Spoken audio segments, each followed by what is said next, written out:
Hello students, today we are going to start NCERT Class 7th History, and the very first chapter we are going to discuss is Facing Changes Through a Thousand of Years. Before starting the chapter, I want to tell you that in your 6th class you have gone through the ancient history, okay, and in your 7th class you will study medieval history, okay, and in further 8th class you will going to study modern history. So you should aware of the basic difference between these three histories. So now let's begin with your chapter. So the very first change comes is the change in the map. As you can see, here is the map 1, which was designed by the Arab geographer named Al-Idrisi. He has made this map in the year 1154. Here you can see that he has shown the small sections on a larger part of the map, and also he has shown the south part on the top. Okay, this portion is known as Sri Lanka according to this map. This map was so accurate that after the draw of this map by the Al-Idrisi, it was continued for the further three centuries. Here you can see the image of Al-Idrisi. Okay, now let's begin with the second map. Here is the second map, which is quite similar to your present Indian map.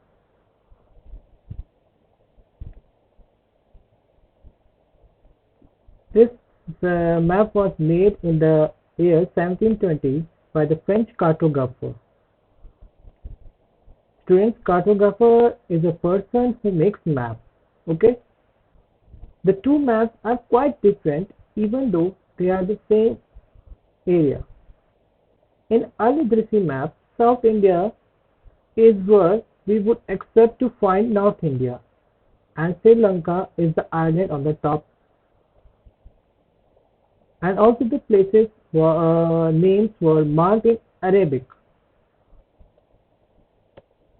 While in the map 2,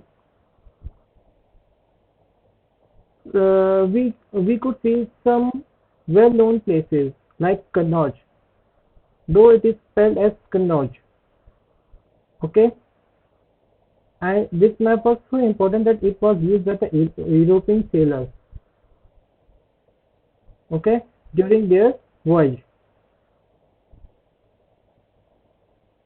So it was the first changes which was in the map. Now we come to the second change, which comes the new and old terminology. When we talk about the name of our country, which is India in the modern nation state, okay, but it was known as Hindustan in the ancient history. Okay, while in the 13th century it was known as the Miraj-e-Siraj in the Persian language. Okay, which denote the area of Punjab, Haryana and the lands between the Ganga and Yamuna. Let's take another example. A simple term like foreigner. It is used today to mean someone who is not from India, just a person from another country. But in medieval India, a foreigner in Hindi was pronounced as Pardesi. Okay, students. Now we go further. How historians define the history? What type of sources through which they tell us the history? Okay, now we learn that. Okay, historians are different types of investigations. They do different investigation and collect coins, inscriptions, architecture. They collect their knowledge through coins, inscription, architecture, and textual records. Okay, at that time, paper was getting so cheaper that people used to write holy texts, chronicles of rulers, letters, and teachings of saints, petitions, and judicial records, and many more in writing. Okay,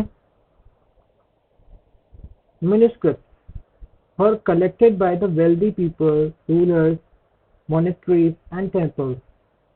They were placed in the libraries known as archives. Archives are the places where we used to store large amount of data and records. Okay, students. There was no printing press in those days, so scribes copy manuscripts by their hand only. If you Let's take an example. If you have ever copied a friend's homework, you would know that this is not a simple exercise. Sometimes you cannot read your friend's handwriting and were forced to guess what is written. As a result, there are small and significant differences in your copy of your French work. Manuscript copying is somewhat similar. As a scribe, copy manuscripts. As you as here you can see in the image.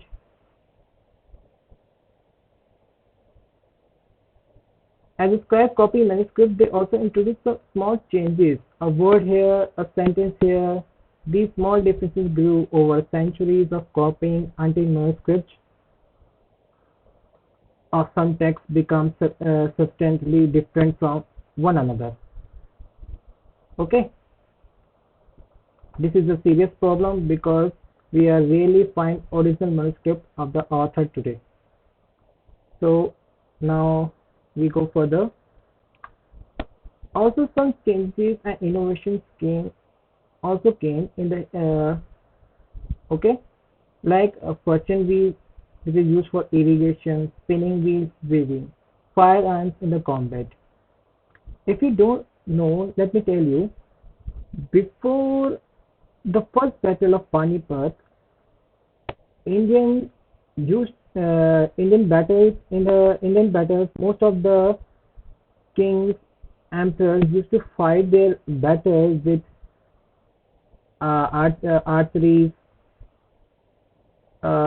swords, and you can also say that many other equipment they use, but they don't use firearms.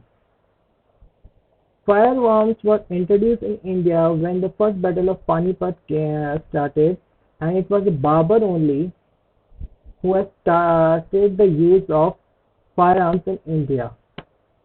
Okay, and also the new crops like potato, corn, chili, tea, coffee.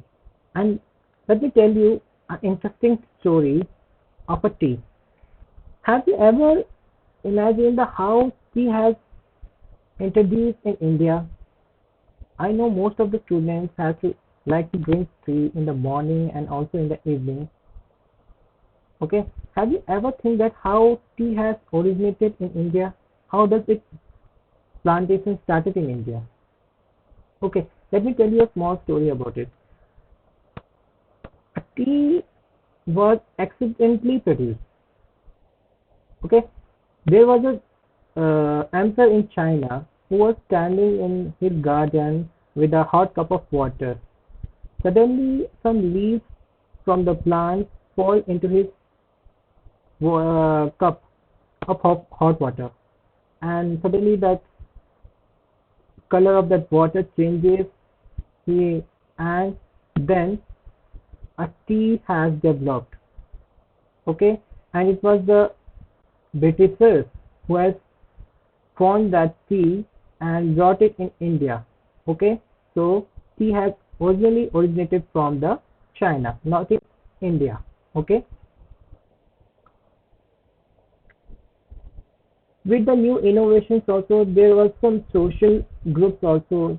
Okay, the study of the 1,000 years between 700 to 750 is a huge challenges his students largely because of the scale of variety of development that occur over the period. Okay, at different moments in this period, new technologies made.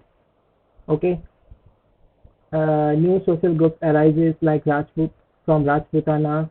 They are Kshatriyas. They are mostly known for their valors and loyalties. Marathas from Maharashtra, Sikhs from Punjab, Jats, and other castes and tribes. Okay, these are the social groups which started developed. Okay, with these social groups, some social difference also arises. Okay, based on the jati caste system. Okay, okay. On this caste system and jati, the background and the occupation of a person is also decided.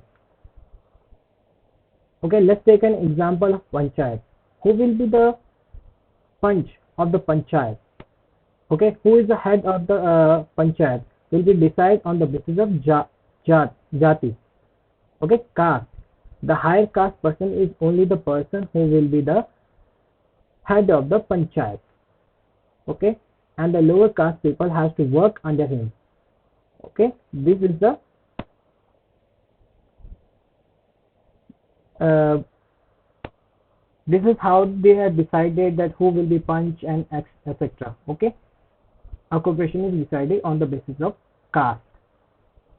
It is also still going on. Okay, now let's take up the regional. Next changes we will discuss that regional expenses old and new religion. Okay, with the matter of time there are some expansion also, like take the example of extent of Tughlaq Empire. He has expanded his kingdom from the northwest frontier from the Afghanistan to all the North India.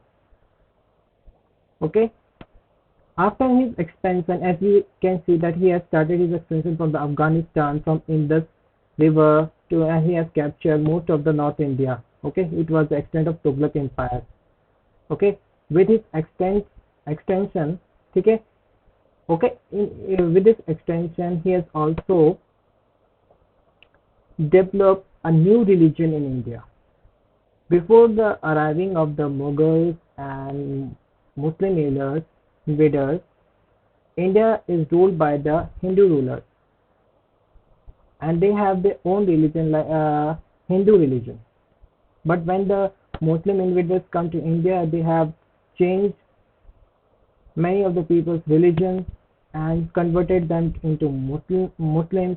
Okay, then new religions and new castes also developed in India. Okay,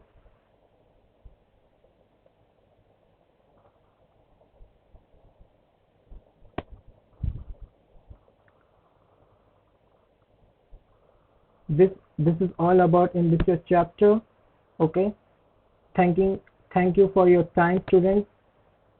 If you have any doubt regarding this chapter, you can drop a message in the comment box.